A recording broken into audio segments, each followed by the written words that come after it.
Hey there, this is Ross Izzard, and this is the Backcountry Fly Fishing Podcast, where we talk about fly fishing in more interesting places.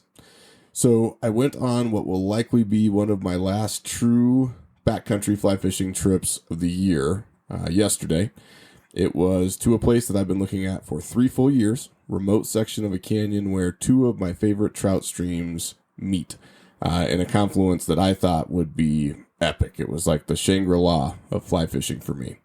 The only problem is that confluence happened to be buried way down in this remote canyon in a remote wilderness that is characterized primarily by a lack of trails, a lack of access, an old burn scar that kind of makes it look like the surface of the moon or something out of a horror story.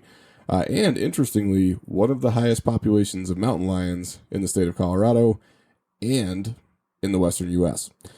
So it's an interesting place, kind of an eerie landscape, and it's full of big cats. So obviously pretty high on my list of places that I wanted to go. Took me a long time to figure out how to get into this section of canyon and this section of stream. I finally found the answer. It was a abandoned, disused 4x4 road running through that burn scar about 5-ish miles down into the canyon, where you can finally find this confluence of these 2 fabled trout streams. I laid out the route. I planned it. I hiked in there yesterday. Conditions seemed to be great. They seemed to be perfect. It was a beautiful place, beautiful stream. And even the hike was really interesting. It was just otherworldly and beautiful in a sort of strange way. And I got down there. I found the confluence. I stood in that special place that I saw in the satellite images. And then I didn't catch very many fish. I did catch a few fish, so I didn't get skunked. But for whatever reason, that stream was just not cooperating with me yesterday. I had to work for every fish. And it was kind of a struggle bus in there, which, when you put in that kind of time and that kind of effort to get into one of those remote places, you're really hoping for an amazing fishing day. And most of the time you get it, but man, sometimes you don't. Sometimes the river just doesn't do it. So I accept that. I understand it. It's part of the game. But I'm also a little salty about it. Not going to lie. I was not super happy about it. I was a little salty on that long hike back out of the canyon, which was very steep. Now I'm kind of mad at the fish. I'm sure it's not their fault. I'm sure it's my fault. But I'm mad at them anyway. And so I don't really want to talk about them. I don't really want to talk about fishing all that much today anyway. So instead, we're going to talk about something that is not fly fishing, but is closely related to backcountry fly fishing, and that is hiking. We've talked a lot about what you should carry when you go hiking, what you need to have in your pack, what you should wear, ways to stay safe, guiding principles that apply to hiking. But we haven't talked a lot about hiking on its own. And yet, hiking is a really important part of backcountry fly fishing. In fact, the primary way that you are going to access these places most of the time are the Mark I legs that have been attached to you since the day you were born. Low tech, not sexy, works just fine, and a lot of these places, it's the only way to get there. Most of you probably know that hiking is a sport in and of itself. There are people who just hike. That's their thing. There are whole societies dedicated to it, whole clubs dedicated to it. Some people treat it, like a hobby in its own right, which is great, and it can be a ton of fun. We don't necessarily have to think about it that way, but even if you don't think of yourself as a hiker, the fact is, if you're a backcountry fly fisher, you are a hiker because you're going to have to hike sometimes. And for that reason, it makes sense to understand the game and the sport and the activity of hiking. And so to that end, we are joined today by Maggie Peikon. She is the manager of communications for the American Hiking Society. AHS, as you could probably guess from the name, is a national society that is focused on hiking.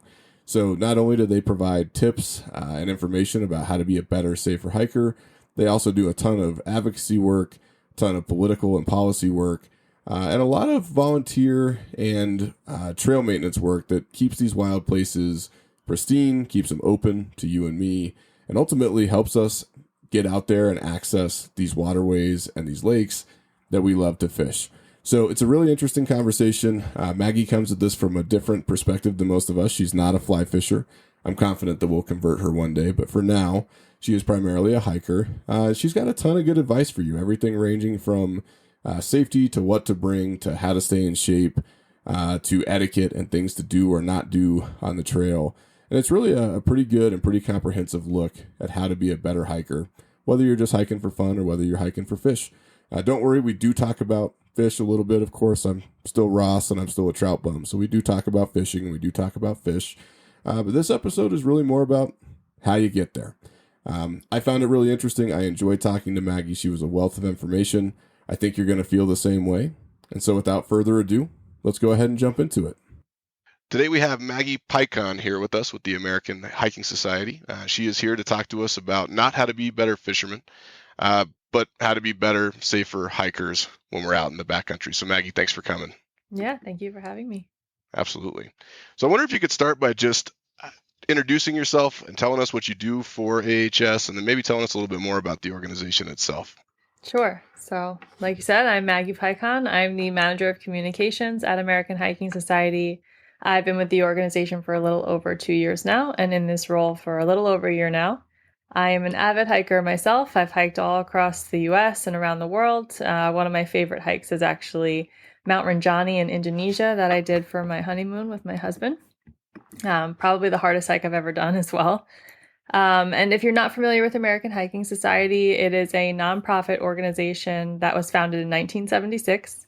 Our organization's mission is to empower all to enjoy, share, and preserve the hiking experience. And we advocate for and improve trails across the country through our various programs and events, which includes our volunteer vacations and our annual National Trails Day celebration, which is a great way to get out on your local trails and do some trail stewardship work. It's on the first Saturday of June every year. So I hope that some people will come out and join us this year, some new people that haven't heard of us before. Cool. So let me ask you this. I mean, a lot of us are fishers, and so hiking is kind of like a thing that we have to do to get to the fish, although there are a few crazy ones that hike just for fun. But I'm always curious about how people got into hiking. So how did you get started in it, and then how did you get passionate about it enough for it to become your full-time job? Yeah, so I didn't really grow up with an outdoorsy family. My parents, when I was graduating from college, sent me on a trip with my brother to hike the Inca Trail to Machu Picchu. I had never hiked before, I had never backpacked before, so it was really kind of just like throwing me into the fire. And I learned as I was going, and I struggled a lot, but I had an incredible time. And once I kind of just gave in to the experience and stopped trying to wish I was better at it or wish I had more knowledge, I just kind of leaned into the challenge of it. And I really enjoyed, and obviously getting to the end of it and getting to Machu Picchu, it was just such an unbelievable sense of accomplishment that up to that point in my life, I had never really felt or experienced, even though I had just graduated college. It was just this physical and mental feat, and it was just such a cool experience for me. And that kind of just opened my eyes to the world of hiking and what time outside could really do for me on a mental, physical, and emotional level. And I was pretty much hooked ever since then. So when you go hiking, do you feel like it is primarily the mental health side of it that's driving you? Is it the exploration side of trying to get to new places? Maybe it's the physical challenge, or maybe it's everything. It's all the things. I love the physical element of it. I'm a very active person, so I really do enjoy that part of it. But the mental fortitude that you build when you're hiking really challenging terrain or trying to get to the summit of a mountain, I just don't get that by doing anything else. I mean, it really fulfills me in a way that other things just can't. So it's really all the things, but definitely the mental aspect of it is something that I really have come to appreciate. It's the same for me. When I first started doing backcountry stuff and I stopped just kind of fishing by the road, the first couple of hikes you go on are humbling. Yeah, It was definitely definitely. it was an experience for me, and I will not lie and say that I enjoyed the physical part right away, but I grew into that over time, and now Yeah. I think I like it. But there's a whole bunch of different terrain that we can get into when we talk about hiking. So it sounds like you've kind of hiked all over the world, and I'm curious, do you have a favorite type of terrain? I mean, is it desert? Is it alpine? Is it tropical? What does that look like for you? That's I love them all, but I think I am probably most in love with the desert at the moment, at least, although I do love alpine hikes and the challenges that come along with that terrain. So somewhere between desert and alpine, I would say are my favorites. Okay. I don't know about the desert. It's kind of hot. I did a hike yesterday actually in a burn scar here in Colorado, fully exposed for like 6.5 miles, and it was fine because it was 70 degrees. But if it was 107, I think I might have felt different. So you might be tougher than I am The on that desert front. can test you for sure, but I am very aware of my limitations when it comes to hiking in the heat. So I'm like an early bird. I'm kind of the early bird special kind of hiker for sure, especially in the summer in the desert. Yeah, that's good, and that's important not just there, but I mean going up to the top of a 14er or any type. I mean things Totally. get crazy afternoon, Yes, I've done a for couple of sure. 14ers and definitely made sure to make it down before those afternoon thunderstorms roll in the summer. All right, so let me ask you this. We talk a lot about safety. I was telling folks just a couple of months ago, I ran into a guy on a backcountry trail here in Colorado who had gotten himself lost in the woods. He was wearing flip flops and he had an Nalgene bottle, and that was it. No backpack, nothing. That was just what he had, and he was wandering around in the woods, just calling out. I grabbed the guy and I brought him back, and that was fine. It was no big deal, but it really kind of highlighted the need to talk about the stuff that you should have with you out there. Now, obviously, we're anglers, so we got to carry fly rods and reels and a whole bunch of other stuff that your average hiker is not going to have. But I do think that there's a fair amount of crossover, because we're hiking with just sort of the normal hiking world. And we've talked a little bit about the stuff that I have in my day pack, but I'm curious from your perspective, if you're going on let's say it's a day hike, so you're not backpacking, you're not camping, but you might be going 5 or 6 miles one way. So, somewhere in the neighborhood of 10 to 12 round trip over the course of a day or even further. What's the stuff that you have to have with you to make sure you have a good day, but also to make sure you have a safe day? So, regardless of how long you intend to hike, American Hiking Society always recommends that every hiker brings the 10 essentials with them. It's really not a lot to add to your pack. It might sound like a lot because you're saying 10 items, but I'll just read through them really quickly so that everybody knows what they are. It's appropriate footwear. So, in this case, the guy in the flip flops probably didn't make the best choice. So, you want to think about traction, support, and protection when you're choosing your boots or your shoes. Navigation is always incredibly smart to have with you. So that's, a GPS, a paper map, a compass, but whatever you're bringing, know how to use it, know how to read it. If you're going to do a GPS on your phone or even on just a device, make sure you download the map for offline use or have a backup battery just in case you're out for too long of a period of time. Of course, you want water, you want food so that you can refuel, rain gear and dry fast layers. You can get caught in a storm unexpectedly, so you want to protect yourself from the elements. You want safety items like a light, so a headlamp or a flashlight, a fire starter, and a whistle so that you can call for help if you need it. A first aid kit, a knife or a multi-tool, sun protection, which is sunscreen, sunglasses, and sun protective layers. And that goes for all seasons, not just summer. And some form of shelter, so like a lightweight space blanket, just in case you get stuck out there for an extended period of time and you need that extra protection. Some bonus essentials could be a garbage bag if you want to pick up some trash while you're on the trail, if you happen to come across it, or just to make it easier to pack out what you've already packed in. A trekking pole can always be a good idea as well for just increased stability and safety on the trail. And a satellite phone to be able to keep in touch if you're definitely going to be in an area that doesn't have service. So those are some of the essentials. Yeah, that's a great list. I've had people try to talk me into trekking poles before, and I can't get to a place where I want to. Tell me about the trekking poles. Why are they good, and why should we think about carrying those? It's just an extra point of contact. So my dad is a big fan of using them. He advocates for me to use them all the time. I do always have them on me. If you sustain an injury, they're also really helpful to have so you can take some of the pressure off. Say you roll an ankle, it gives you something else to kind of support yourself as you're hiking. But just in general, for stability on uneven terrain, it's nice to have that extra point of contact to lean on. When I went on that big crazy hike for my honeymoon, I had my trekking poles. I actually fainted on the trail and landed on my pole, and it broke my fall, which was very nice. So they can just be really great to have for a multitude of reasons, although I'm hoping that nobody is fainting on their hikes, but they're sturdy, so they can take some weight. Yeah, Maggie, that doesn't sound very romantic. Fainting on the. You said it was hard. I didn't know Yeah.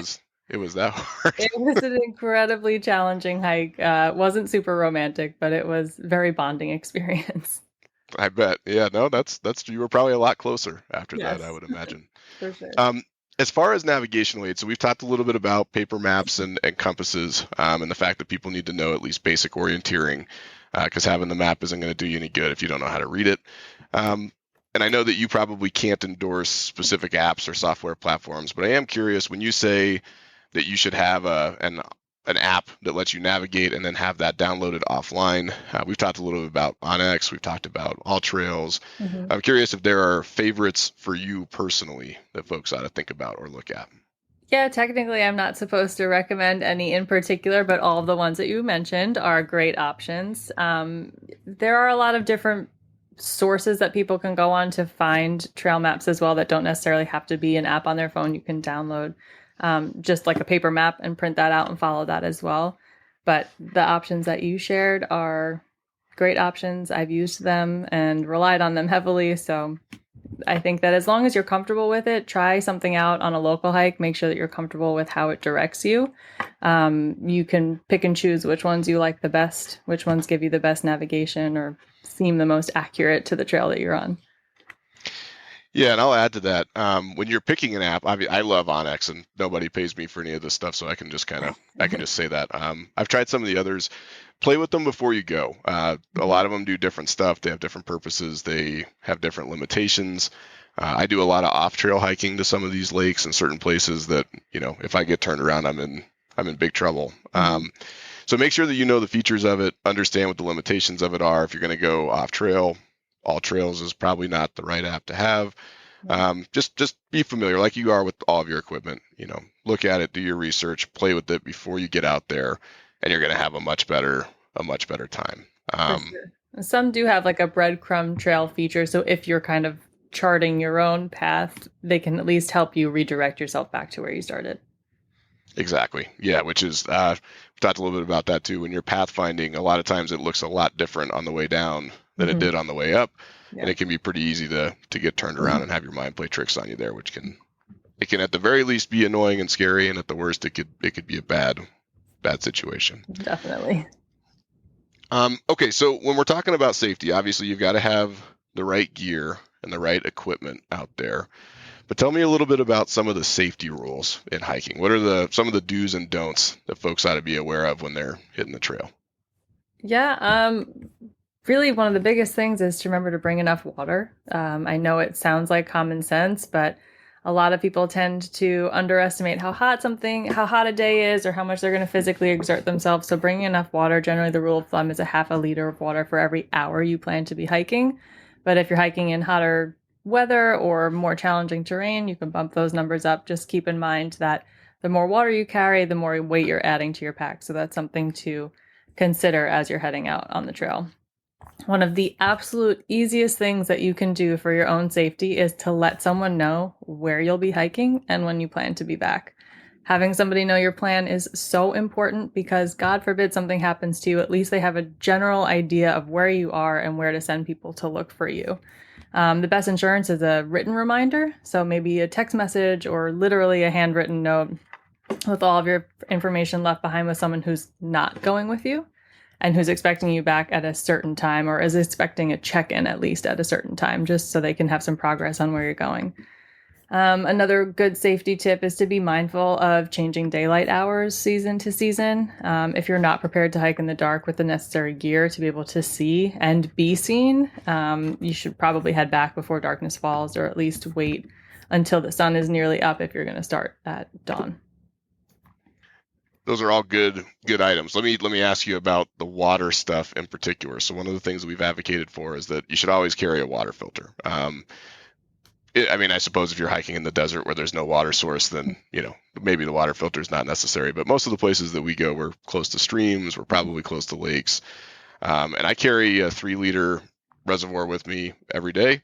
It's 100 ounces of water. It's a lot of water. And I pretty routinely drain that thing and then drain about another half of it before I finish up for the day.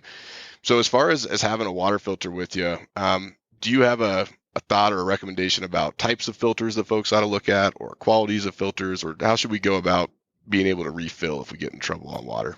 A water filtration or purification system that's easy to use is going to be your best bet for survival and safety. So similar to how we were talking about GPS, is I play around with it, make sure you like it, make sure you know how to use it. I would say the same thing for a water filtration system. Some people really like to have the tabs that you drop into a bottle and that have like the visible sign that it's working. Some people prefer to just bring the straw system and just drink straight from the water source. So it's really personal preference, I guess I would say, but definitely worth trying different things out. Make sure you know what you're comfortable with carrying, for whatever kind of added weight it's going to put into your pack. But test things out. That's the best advice I can give. Find what makes you the most comfortable to use in the outdoors for sure. So if you have an emergency situation, you know how to use it, you know you can rely on it. And you know it'll work, right? Because I've had a couple of water filters that get backed up or they stop working. And thankfully, in those situations, I was not far enough out that I was in big trouble. But, in another scenario, that could present a pretty problematic choice of drinking dirty water or For sure. falling over from dehydration, neither Yeah. of which are good. Absolutely. Okay, so we've talked a little bit about pack weight a couple of times, and I know, through hikers and ultralight guys and backpackers are, they're weighing these things out to like a tenth of an ounce, and that's a whole game of they have calculators online and all kinds of crazy stuff, and that's fine. We simple fishermen have to carry probably an extra 5 to 10 pounds of stuff out of the gate, just because we got to have our stuff with us to catch the fish, which means we're, I think, a little less religious about pack weight and everything like that. But still, you got to carry it all day. And in places where you're wading a stream, it's probably going to be on you while you're waiting. You're going to have that thing on you for 6, 7, 8, 9, 10, 12 hours, however long you happen to be out there. Yeah. What's a good pack weight to shoot for from a hiking perspective? I know ours are going to be a little heavier because of the fishing gear, but if you had to pick kind of the ideal weight that we ought to be hovering around, what would that be? Yeah, that's a tough question because it's so personal to each person of what they're comfortable carrying and what they're capable of carrying for however long they plan to be on the trail. It's not something I know specifically of a target weight to shoot for, but I would say, again, it's kind of similar to what we've been talking about. Start with a lower weight pack and pack out, everything that you think you're going to need. Go for a walk around the block or go for a walk down the street, see how it feels and see what things you can parse out of your pack if it's feeling too heavy that you can't manage it for the extended period of time without making compromises on your safety and the things that you actually need. So it's really a person to person kind of thing to think about in terms of what people can manage on their back, but also be sure to use the right adjustments on your pack. You can actually distribute the weight to make it a little bit more comfortable for you with the adjustments that your backpack has to offer. So those are things to play around with as well. If you're like, this feels kind of heavy, but if I pull these shoulder straps or I pull this hip belt, I'm going to make this distribute easier so I can actually carry it and hold it for a longer period of time than I thought. So there's a couple of ways to maneuver around the weight issue.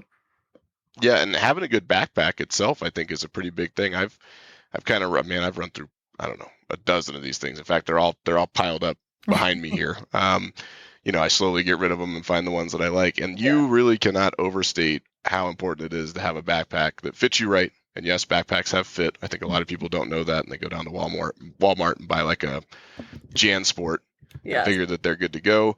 You really want to get a decent backpack. It should fit you right, and it should have the right load-bearing straps on it so that you're not carrying all that in your shoulders. I've been that guy, and I wind up with, I have to go get like 17 massages before I can function again. It's not fun. So, have a good pack.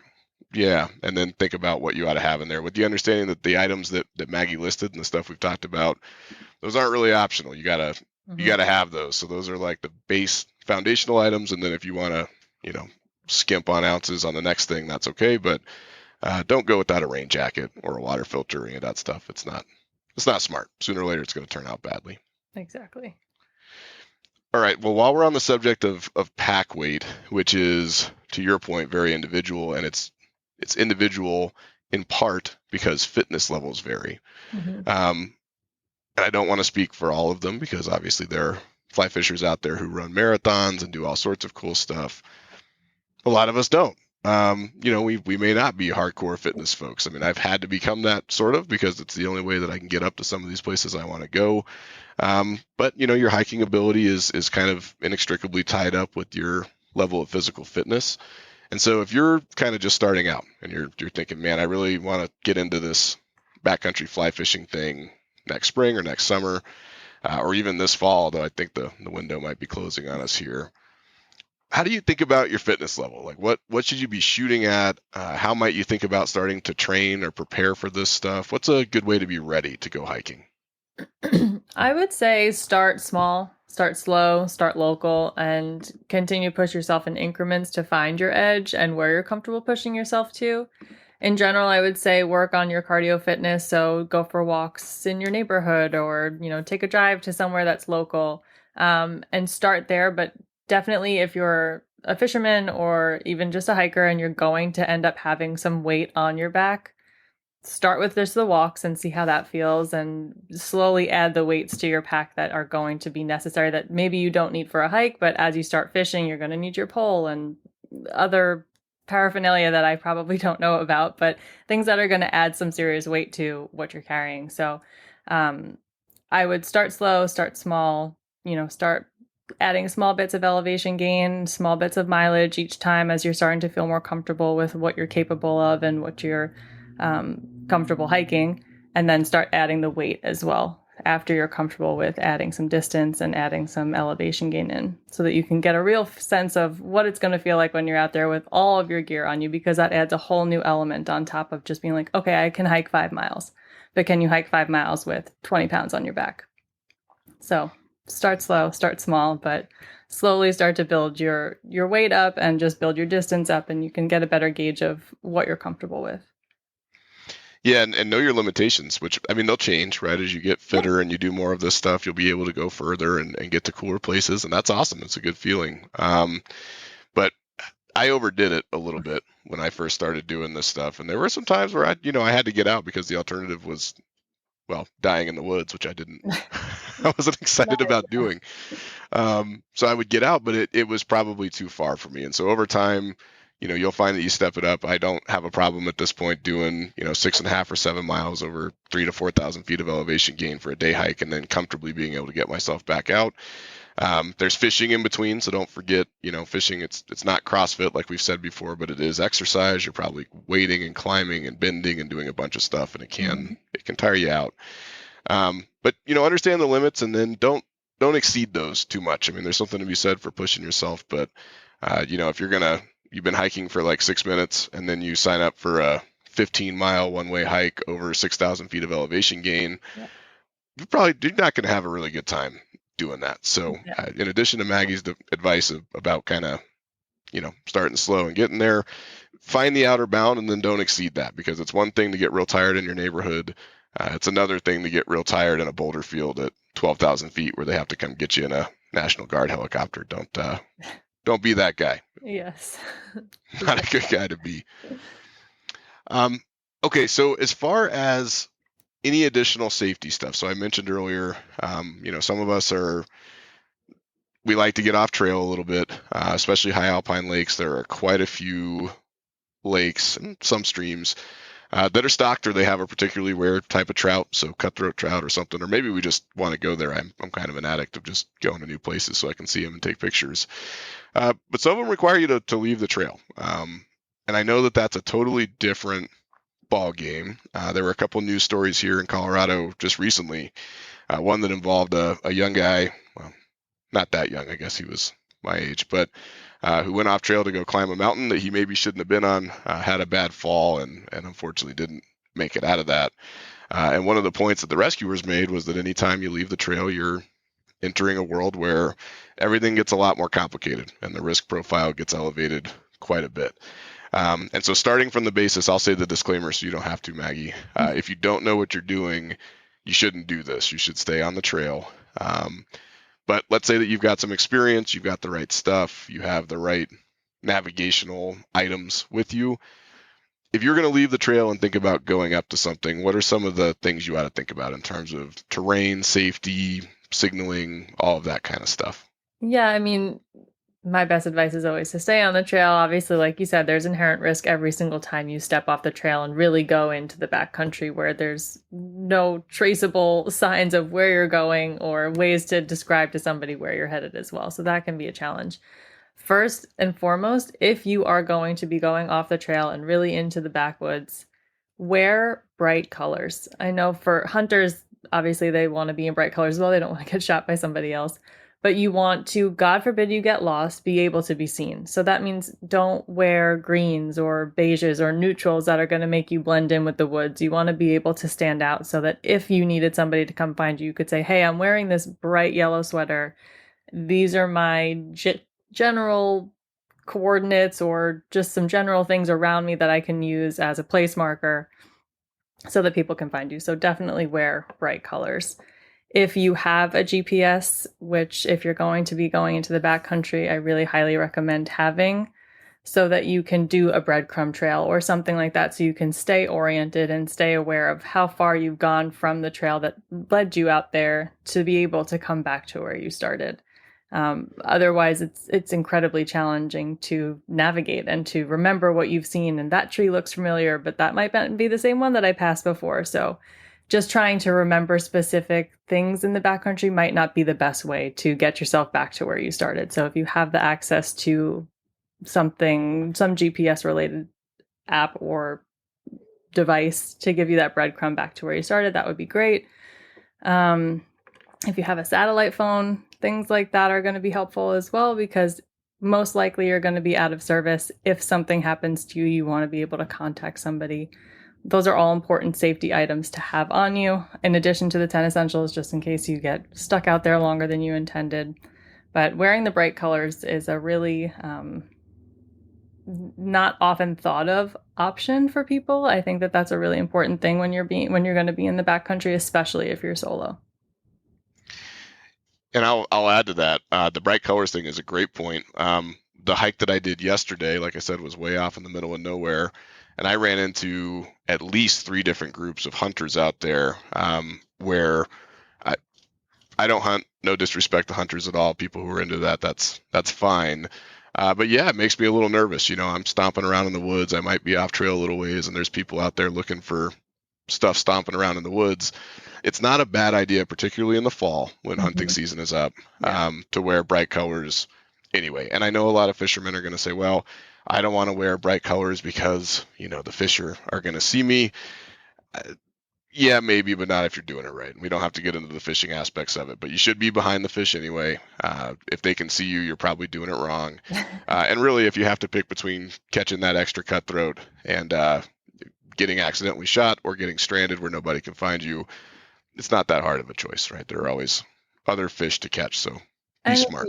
If you're really concerned about, not wearing the camo gear that you usually do, bring a bright orange hat or wear layers that you could put an orange vest over while you're hiking. And then when you're getting to the fish, sure, okay, you can take that off for the time being if it's distracting the fish or keeping them from biting your hook or whatever the term is. But there are other things that you can wear and accessories. Put a big bright orange bandana on your backpack. Like, there are other options if you don't want to actually wear them on your person, but ways to still be seen and be visible that'll keep you safe.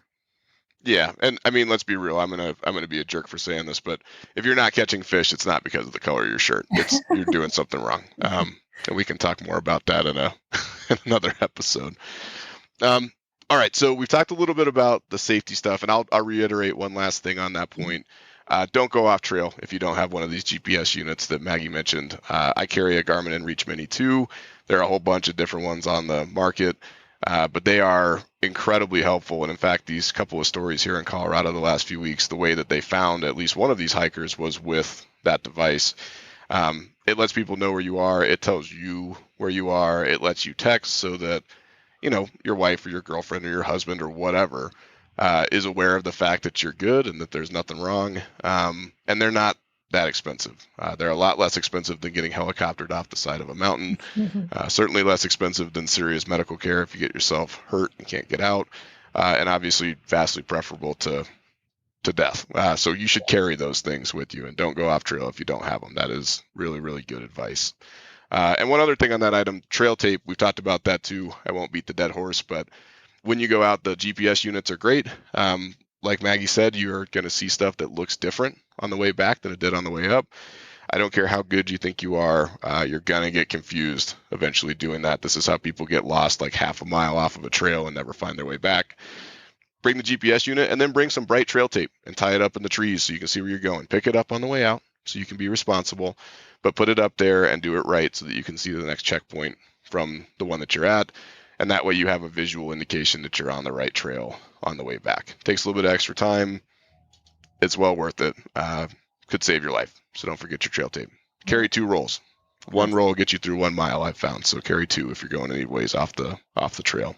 That's a good tip, and definitely a good tip to remember to take it off, both for yourself so that you're packing out what you've packed in, but so just in case somebody's got the same trail tape or they're thinking that that's a trail marker, you don't want to lead somebody to a dead end or to just be completely lost. So definitely remember to take that off and take it back with you. That's true. I should be better about that always than I am sometimes, but usually I remember to take it down. So, okay, so we've talked a little bit about the safety stuff. Let me ask you about etiquette. So maybe people don't realize, I mean, the trails are public, right? It's public land. You're allowed to be out there. We're all sharing it, so you don't get to dictate necessarily how somebody else uses it. But there are some ground rules to make sure that we don't create a bad experience for others and to make sure that we're not kind of ruining the wild places that we like to visit. And I'd wonder if we could talk a little bit about the do's and don'ts of the rules of the trail and how we ought to approach that. Yeah, there's definitely some unspoken rules, or maybe they are spoken at this point, that people want to have a good experience. And obviously you want to make sure that you're not hindering anybody else's experience. So always want to leave the outdoors and the spaces you're enjoying and exploring better than you found them, which means to pack out what you pack in, like the hiking tape or the trail tape, whatever you called it, or tissues or snack wrappers, things like that. Always remember to stick it back in your pack or bring a disposable bag with you so that you can carry it out. There are a couple of other hiking etiquette things to keep in mind. If you're taking a break while you're in the middle of your hike, just move off to the side of the trail so that others can pass you safely and unobstructed. That doesn't mean that you should go and step on a ledge and potentially put yourself in danger. Just move enough to the side that people can pass you safely and take your break as needed. Generally, most hikers want other hikers to hike quietly. So speak in low voices, turn your cell phone down or turn it off entirely. Not playing music is a tremendous thing that people talk about on the trails. And a lot of people do prefer to have some kind of Bluetooth player, especially if they're hiking by themselves, which is understandable. You want to make some noise if you're in a wildlife area or something like that. If you're going to play music on your speaker, keep it low so only you can hear it, and do your best to turn it off as you're passing people. And then if you want to turn it back on, fine, but keep it as low as possible. And remember to turn it off as you're passing others. That's a big one. Generally speaking, also, hikers going downhill should yield to those going uphill. Obviously, you can take it on a case-by-case basis, but that's the general rule of thumb. When you're hiking with a pet, keep it on a leash, keep it under control. If you're going to let it off leash, make sure you're in a place where off-leash use is allowed, and make sure that your dog has really good recall skills. You never know who you're going to happen upon, if they're afraid of dogs or if they have a reactive dog with them or child. You want to be careful of those kinds of things, and obviously pack out your dog's waste as well. Do not bag it and leave it on the side of the trail. Nobody wants to see that. Nobody's sure that you're coming back for it. Put it in your backpack, tie it to your waistband, tie it to your dog, your leash, whatever you have to do. Make sure you pack that out.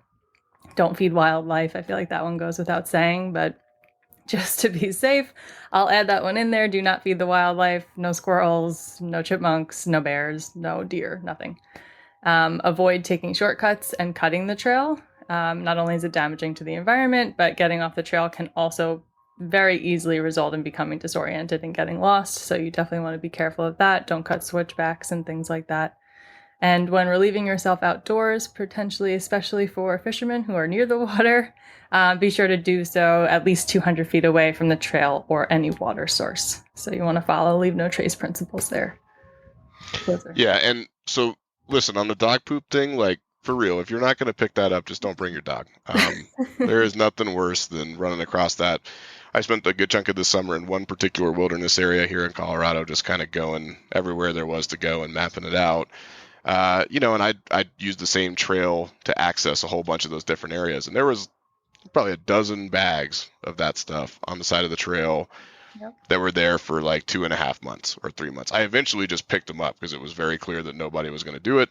But I don't want to carry your dog's poop out with me, and I really don't want to carry 6 pounds of it out with me. And let's be real, like, you can put it in a bag, you can tie it up, you don't have to smell it. You can tie it to the dog. Mm-hmm. The dog can carry it if you are super offended by it. I can't really fathom a dog owner who's offended by the fact that dogs have to use the bathroom. It's just part of owning one. But if you are that guy, just tie it to the dog, but don't leave it there. And I think it's worth mentioning, the Forest Service or Parks and Wildlife or whoever you think does this, they don't walk the trails picking this stuff up. There's not a garbage truck that goes to the outhouse and picks up your trash. There is no service in these areas. They are relying 100% on hikers to pick this stuff up, which means that if you don't, it just stays out there. And that sucks. So please don't do that. I agree with you. It super sucks. I have picked up many, many dog poop that didn't belong to my dog and had to drive home in a very smelly car because of it, but I cannot stand seeing it. So yeah, can't reiterate that one enough. Mm-hmm. And same with trash. Pick it up, carry a bag, put it, whatever you need to do. Just don't leave it out there. And if you do have to use the bathroom, we won't linger on this one because it's gross. But for sure, like, bury it. Don't do it right next to the trail. Like Maggie said, don't do it right next to the water. And if you have to, just bring a trowel, cover it up. Don't leave piles of toilet paper in the woods. Mm-hmm. These are pretty basic pieces of etiquette that a minimum, even if you're not going to do the other stuff and you have to have a speaker on your shoulder, which you also shouldn't do. But I would allow it if you didn't poop on the side of the trail and leave it there or not pick up your dog stuff. You know, there's a scale. So Maggie, how about throwing rocks? I've had a couple of real bad experiences this year with people who are throwing rocks off of trails or kicking rocks off of trails, particularly in alpine areas where there's some elevation. I have, I guess ranted is probably the right verb about it a little bit.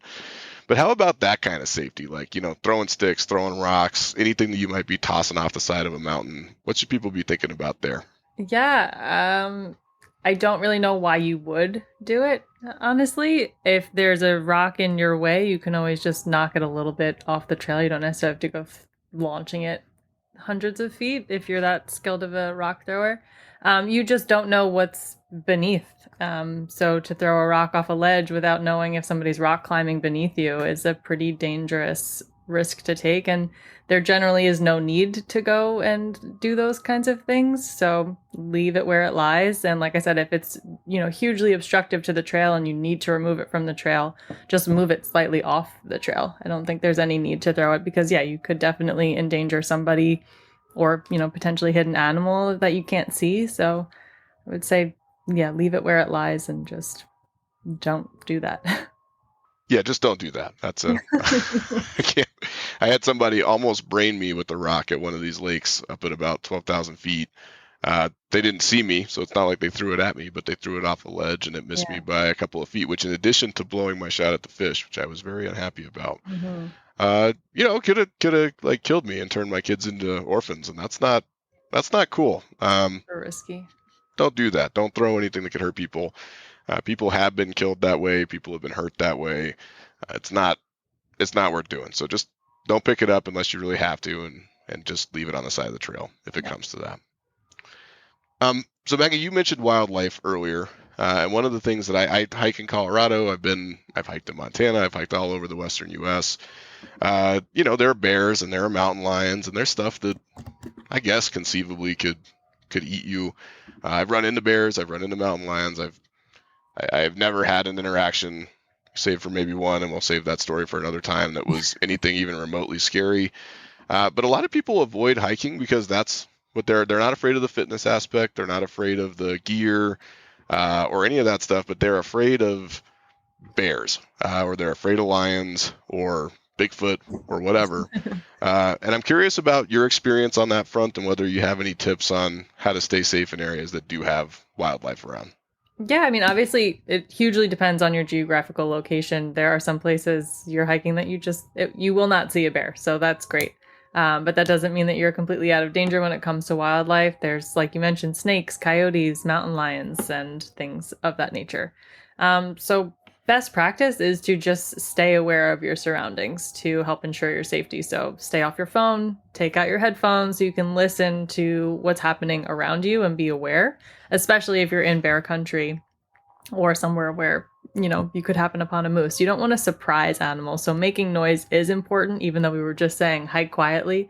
You can have casual conversation with yourself if you're hiking solo in bear country so that you can not surprise a bear so that they can hear you coming.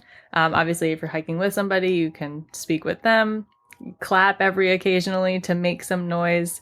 Um, Always pack bear spray. That's essential, especially if you're obviously in bear country. If you do cross paths with the bear, you want to do your best to stay calm. Don't run. Walk back slowly. And while I say walk backwards, it's probably best to walk sideways. You don't want to take your eye off the bear, and walking backwards could definitely lead to you tripping and falling, which you don't want to have happen either.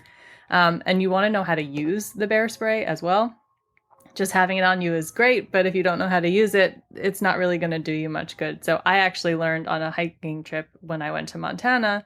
Some woman asked me if I knew how to use the bear spray that was in my pack, and I was like, yeah, I'm just going to shoot it right at the bear's face. And it turns out that you're actually supposed to aim lower than the bear's face so that if the wind takes it, it's still engulfing them. Whereas if you shoot at their head, the wind could take it and it could be basically ineffective. So that was a very good learning lesson for me. And I always like to share that with other people that might not know that. But in general, I would say the turning and running instinct that most people have is generally the worst thing that you can do when it comes to encountering wildlife. So don't run away from a coyote, don't run away from a mountain lion. But those are animals where, unlike a bear, you want to get loud, you want to make noise, you want to try to intimidate them. So you have to just try to keep in mind all the different things that you're supposed to do per animal.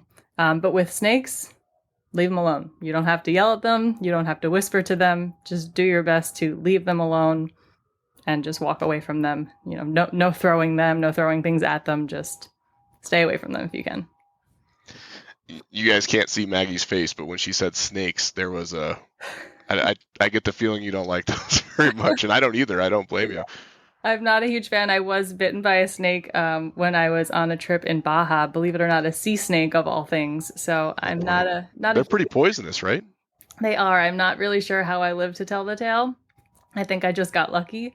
But snakes can really freak me out, and they can also jump a very strong distance. Obviously, I didn't see it when I was in the water, so there was that element of it. But if you're on a trail and you see a snake rather than approaching it, you have to know that they can jump their body length, which is very important to know, because if you're going to try to mess with it, you're just not going to be able to get out of the way fast enough. So definitely leave snakes alone. Yeah, wow. I'm glad you're okay. Those sea snakes that's serious business. Yeah, it was pretty How scary. long ago was that? That was in 2018, I believe. Another supposed to be a romantic trip with my husband, and that's what happened instead. But I still have the snake bite holes in my water shoes, which is kind of a cool little keepsake to have. Yeah, I get we're gonna have to talk to your husband a little bit about some of these trips. I think maybe it might be time for Paris or something. Yeah. I don't know, but no, that's scary, but also good information. Listen, the most dangerous part of getting to the trail is probably the driving part, and I think a lot of people leave that stuff out. I spend a lot of time, hundreds of days a year, out in these places. I can count on one hand the number of times that I've had sort of incidents, I guess, with predators that were interesting. Make noise for bears. Black bears here in Colorado, they're probably not going to mess with you. Grizzly bears in Montana might, so it's not a bad idea to have bear spray with you and know how to use it. I once sprayed bear spray accidentally inside of my waders. I still have those waders, and they actually still burn my skin. That was years ago. And that stuff is so potent that it still makes my back burn if my shirt rides up at all in those things. So do know how to use it, and don't mess up and spray yourself with it, because it sucks big time. But read that stuff before you go. This is kind of as Maggie would saying, don't make it up as you go. Don't assume that you know what you're going to do. Understand that your instinct is probably not correct. The fight or flight instinct that you're going to have when you run into a bear, probably not the right thing to do. And it pays to think about that and to know it. And then, yeah, don't step on snakes. I almost stepped on a rattlesnake this summer. He was polite enough to let me know he was there before he bit me. But, those incidents range from very, very scary, where you're way off in the sticks and you get bitten by a rattlesnake. You could be in real trouble in a situation like that. To, you're closer to home and you get bitten by a rattlesnake and you have to drive yourself to a hospital and go get some anti-venom and all that stuff. Where you probably won't die, but still you got bitten by a rattlesnake, and it's better if that doesn't happen. So be aware of snakes.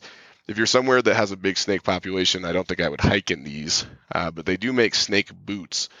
They're like real thick protective fabric that goes around your legs.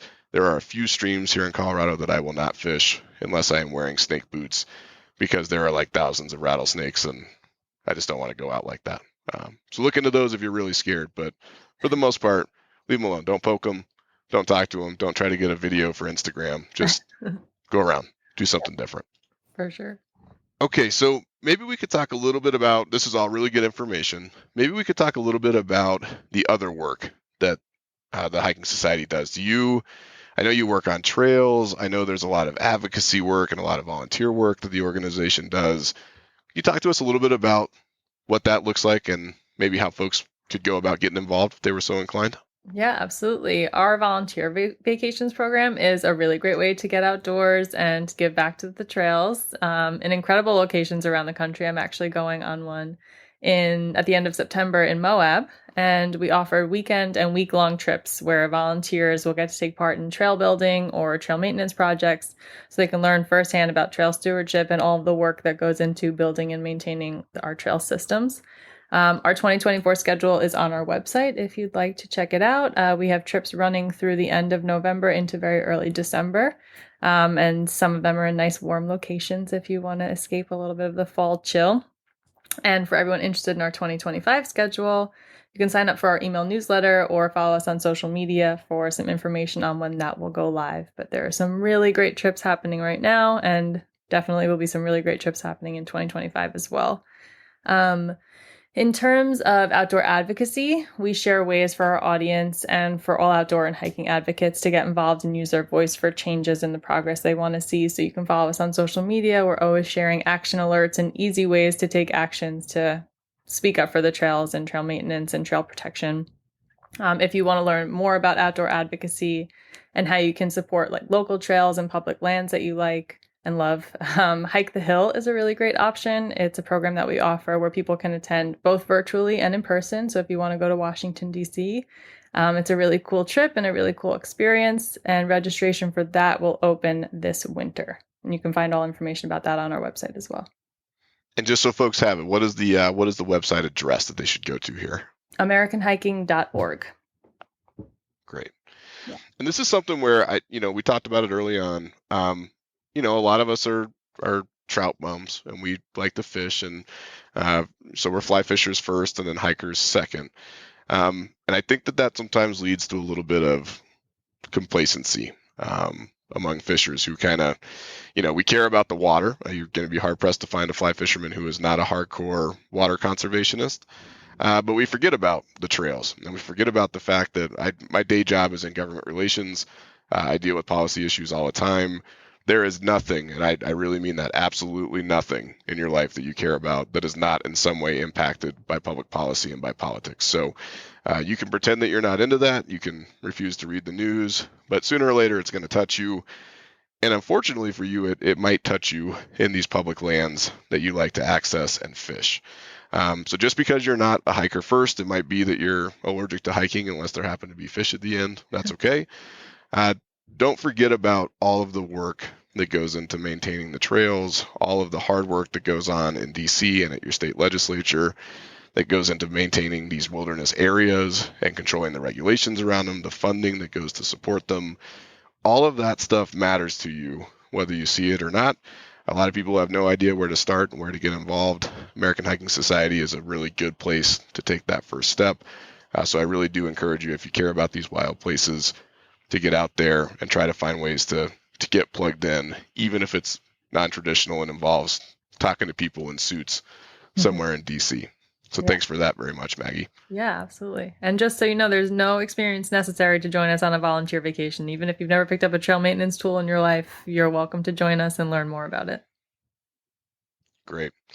Okay. Well, Maggie, thanks so much for joining us. This has been great. Hopefully everybody will come away with some additional tips and tricks on hiking, and maybe just a little bit of a better understanding and appreciation for how much work goes into making it possible for you to hike to your favorite lake or your favorite stream. So thanks for being with us, and really appreciated the introduction and the information. Yeah, thank you so much for having me. Happy hiking. Okay, well, that'll do for today. We've been talking to Maggie Peikon from the American Hiking Society. She gave you a ton of good information about how to be a better hiker, and maybe even more importantly, how to get involved so that you can be part of the solution when it comes to taking care of and preserving these wild places that we love so much. So I hope you enjoyed it. I hope that you are going to come away with some tips and some tricks and some information that'll make your next hike out into the backcountry even more enjoyable. And otherwise, I hope you have a great week, and I hope you stay safe out there. Until next time, this is Ross. Maybe I'll see you out there, but hopefully not.